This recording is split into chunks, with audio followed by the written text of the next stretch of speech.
আমরা আজকে চলে এসেছি বর্ধমানের কৈচর হয়ে ক্ষীর গ্রামে। এখানে দেবী যোগাদ্দা মায়ের পুজো হচ্ছে, সাথে বসেছে বিশাল বড় মেলা।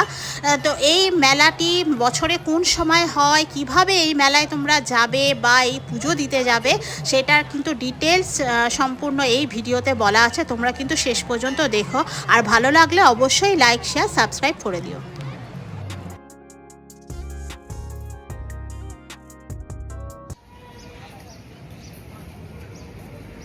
মাছ কিনি, এনার কাছে মাছ কিনি সবসময়, নিয়ে যাই।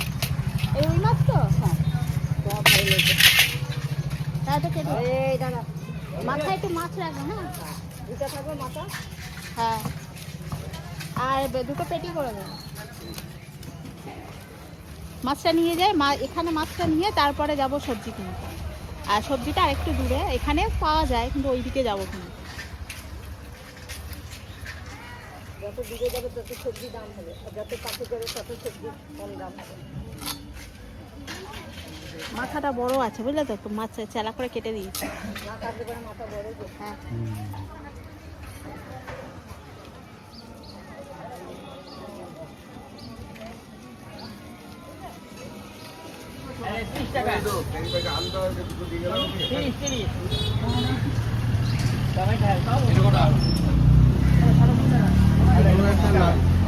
ওই এগুলো জায়গা নেই।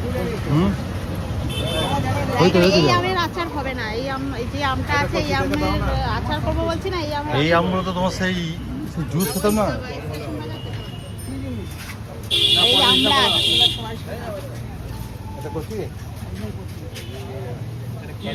বাজার করছি, সবজি বাজার। আর এইখানে প্রচণ্ড রোদ আসলে, এখানে আলু নিলাম, তারপরে এই সবজিগুলো নিচ্ছি, মাছ নিয়ে তো এলাম। আর এখান থেকে প্রচণ্ড রোদ, টাকা দেওয়া যাচ্ছে না। দেখি টমেটো নিই কটা।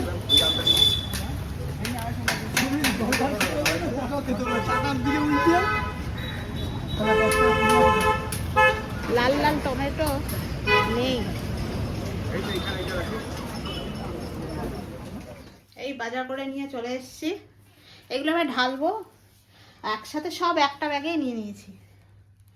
এই আর মাছটা আলাদা আছে এই ব্যাগ, এগুলো গিয়ে সব ঢালি এবার। হ্যালো বন্ধুরা, সবাই কেমন আছো? আশা করছি সবাই খুব ভালো আছো, আর আমরাও সবাই খুব ভালো আছি। আর সকালবেলা আজকে রবিবার, কালকে 25শে বৈশাখ ছিল, কবিগুরু রবীন্দ্রনাথ ঠাকুরের জন্মদিন ছিল। আজকে রবিবার, আজকে কি করেছি, সকালবেলা উঠেই আগে বাজারে গেছি, কারণ বাজারে সবজি খুব একটা ছিল না। আর আজকে রবিবার ভাবছে, ছেলে বলছে মাংস খাবো, হ্যাঁ চিকেন কিনে এনেছি, যে আজকে রবিবার একটু রান্না করি। আর এই দেখো শাক এনেছি, কলমি শাক এনেছি। বলে অনেকদিন শাক পাতা খাওয়া হয়নি, কলমি শাক। আর রবিবার ছাড়া অন্যদিন সত্যি কথা টাইম হয় না শাক পাতা কোটার, তাই করছি। আর এদিকে একটা লাল শাকও এনেছি, এটাকে বেছে রেখে দিয়েছি, এটা কালকে হবে। আর কলমি শাকটা আজকে করি। আর তারপরে রান্না চাপাবো আস্তে আস্তে। টিফিন তো খাওয়া হয়ে গেছে। আর বন্ধুরা, তোমাদেরকে সবাইকে একটুখানি ধন্যবাদ জানাই, সবাইকে ধন্যবাদ জানিয়ে ছোট করব না, কারণ তোমরা আমাদের অনেক সাপোর্ট করেছো। আগে যে লিচু বাগানের ভিডিও বাড়িপুরে আমরা দিয়েছিলাম, তাতে অনেক মানুষের খুব ভালোবাসা পেয়েছি। সবাই অনেক মানুষ দেখেছো, তোমরা খুব ভালো বলেছো, এটা আমরা খুব খুশি হয়েছি। আর এভাবেই তোমরা কিন্তু আগামী দিনেও আমাদের পাশে থেকো। আর আজকে ঘরোয়া ব্লগটা কিন্তু আমরা এখান থেকে শুরু করলাম, এই সকালে টুকটাক এই রান্নাবান্না দিয়ে। সারা দিন কিন্তু আরও অনেক কিছু দেখানোর আছে, তোমরা কিন্তু সঙ্গে থেকো আর পাশে থেকো, আর এভাবেই আমাদেরকে সাপোর্ট করতে থেকো। এই শাক পাতা কোটার না ঝামেলা আছে, এই জন্যে ভয়ে শাক পাতা আমি কুটতে চাই না, কিন্তু খেতে তো হবে, সবুজ শাক সবজি খেতে হবে। আর এই আঙুল কেটে যায় আমার বড্ড, ওই জন্য অল্প অল্প করে নিয়ে আর আমি এইভাবে কাটি। The next day.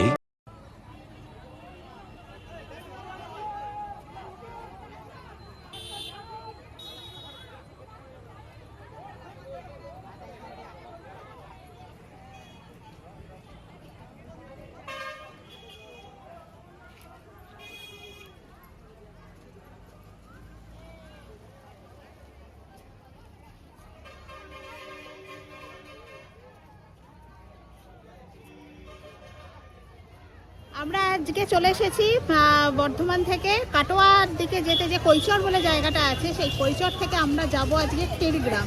আর এই ক্ষীরগ্রামে যাচ্ছি কিন্তু একটা বিশাল দারুণ উদ্দেশ্যে, সেটা তোমাদেরকে দেখাবো, সেখানে গিয়েই দেখাবো। শুধু তোমরা রাস্তাঘাটে ভিড় দেখো, এত ভিড়, লোকারণ্য সব ওই ক্ষীরগ্রামেই কিন্তু যাচ্ছে।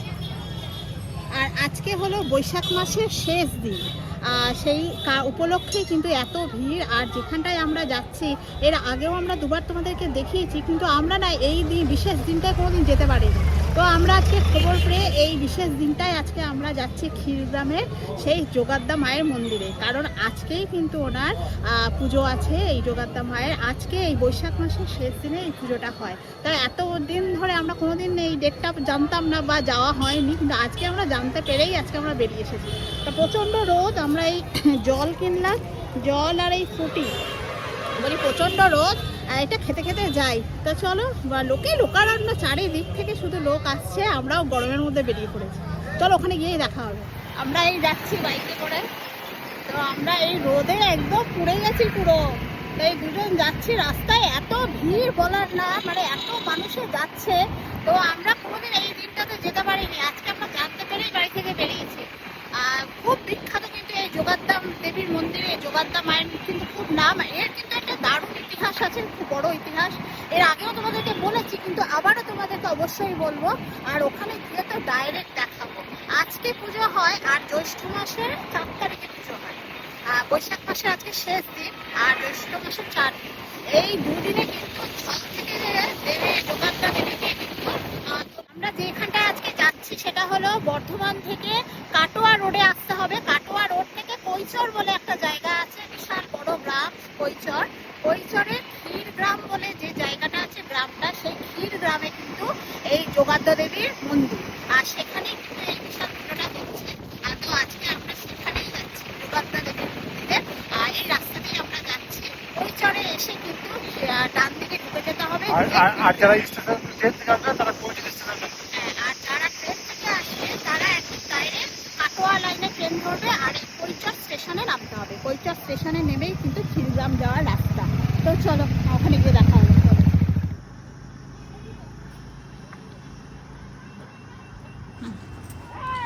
আমরা যখন যাচ্ছিলাম দেখলাম সব অনেক টোটো বাস সব ভর্তি, আর কিছু লোকে তো বাস টোটো অটো কিচ্ছু পায়নি, ওরা সব হেঁটেই যাচ্ছে। পুরো রাস্তাটা কিন্তু এই গরমে রোদে ওরা হেঁটেই কিন্তু ওই মন্দিরে যাচ্ছে।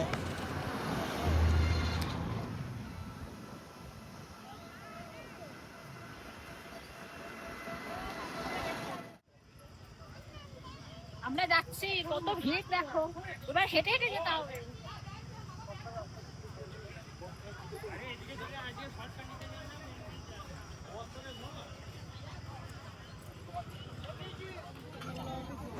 আমরা কিন্তু পৌঁছে গেছি, হেঁটে হেঁটে আর যাচ্ছি, কারণ গাড়িটা এক জায়গায় রাখতে হবে। প্রচণ্ড ভিড়, তোমরা দেখে বুঝতেই পারছো। তো চলো আমরা আস্তে আস্তে মেলার দিকে যাচ্ছি। মেলার দিকে গিয়েই তারপরেই কিন্তু মূল মন্দিরে আমরা ঢুকবো, আর তোমাদেরকেও সাথে দেখাবো। তোমরা কিন্তু দেখতে থাকো।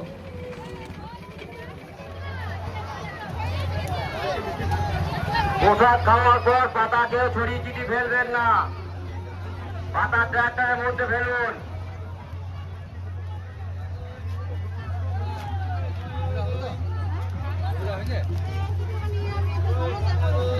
কিন্তু মন্দিরে পুজো দেওয়ার পর কিন্তু প্রসাদ খাওয়ানো হচ্ছে। দেখো মূল মন্দিরটা কিন্তু ওর ওপাশে, দিঘিটার পাশেই কিন্তু মন্দির, আর এখানে কিন্তু সব মানুষজন এখানে লাইন দিয়ে কিন্তু সবাই প্রসাদ খাওয়ার জন্য এসেছেন। অনেকটা বড় এরিয়া জুড়ে কিন্তু এখানে প্রসাদ খাওয়ানো হচ্ছে। কত লোকের লাইন দেখো। আমরা কিন্তু যোগাদ্দা মায়ের মন্দিরে ঢুকে গেছি।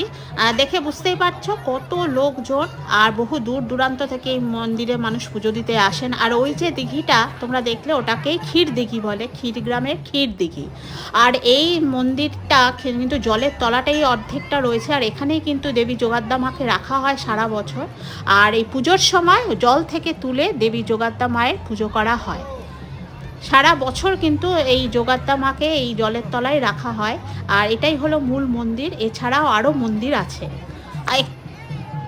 আর প্রতি বছর বৈশাখ মাসের শেষ দিন কিন্তু এই দেবী যোগাদ্দা মাকে তুলে পুজো করা হয়। আর এই বিশেষ দিনে দেখো বহু দূর দূরান্ত থেকে মানুষ এসেছেন। এখানে কিন্তু বলি প্রথাও রয়েছে। পূর্বে নাকি নরবলি শোনা কথা, পূর্বে নরবলি দেওয়া হতো, এখন কিন্তু পশু বলি প্রথা রয়েছে। আর এই মন্দিরের অনেক পৌরাণিক কাহিনী রয়েছে। যেরকম শোনো, পূর্ব বর্ধমান জেলার মঙ্গলকোট ব্লকের ক্ষীর গ্রামে অবস্থিত এই যোগাদ্দা মা 51 সতীপীঠের অন্যতম একটি প্রধান কিন্তু শক্তিপীঠ।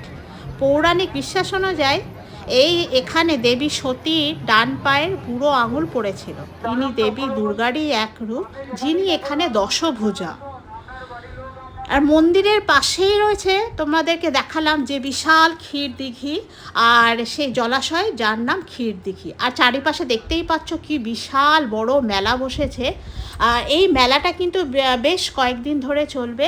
আর এই গ্রামে কিন্তু এই পুজো উপলক্ষে বহু দূর দূরান্ত থেকে মানুষ এখানে আসেন এবং এই মেলাতেও অংশগ্রহণ করেন এবং এই মন্দিরে কিন্তু অবশ্যই পুজো দেন। কারণ এই মন্দিরে অনেকেই নানা রকম মানত করে থাকেন, সেই মানত লাভের আশায় কিন্তু এই মন্দিরে পুজো দেন।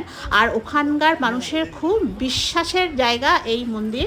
আর ওখানে সারা বছর মানুষ অপেক্ষা করে থাকেন এই যোগাদ্দা মায়ের পুজোর জন্য।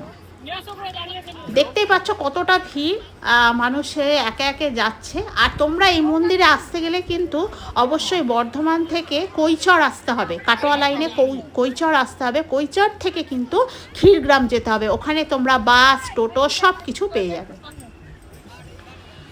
প্রচণ্ড রোদ, এই রোদের মধ্যে আমরা হাঁটছি হেঁটে। আর প্রচুর খাবার দোকানও রয়েছে, শুধু যে এমনি জিনিসপত্রের দোকান তা নয়, প্রচুর খাবার দোকানও রয়েছে। যারা আসছেন দূর দূরান্ত থেকে তারা কিন্তু ওখানে খেতেও পারবেন। আর প্রসাদের ব্যবস্থাও আছে।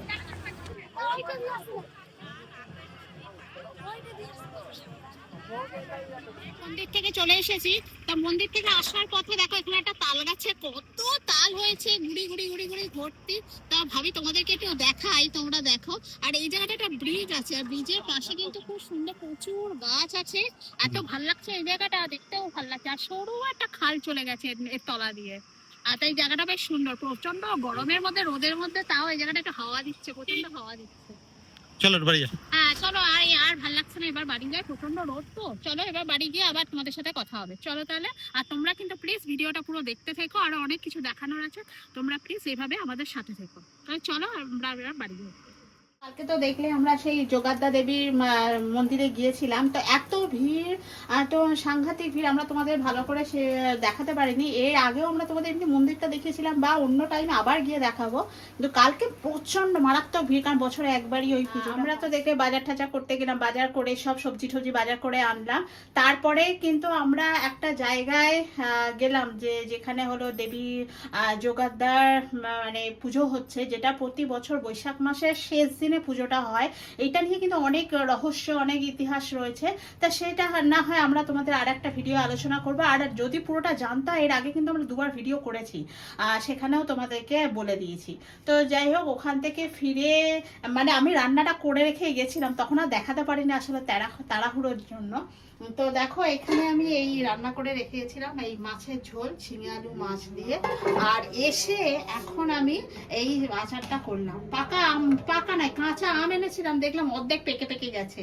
তো কি করব, আর রাখা যাবে না, বলি এই চাটনি মতো, এই আচার মতো করে নিই। আর এটাই আমার বর খাবে, সারা ও এইটা একটুখানি হলেই ভাতটা খেতে ভালোবাসে, ওই জন্য আমগুলোকে আজকে আচার করে নিলাম আর কি।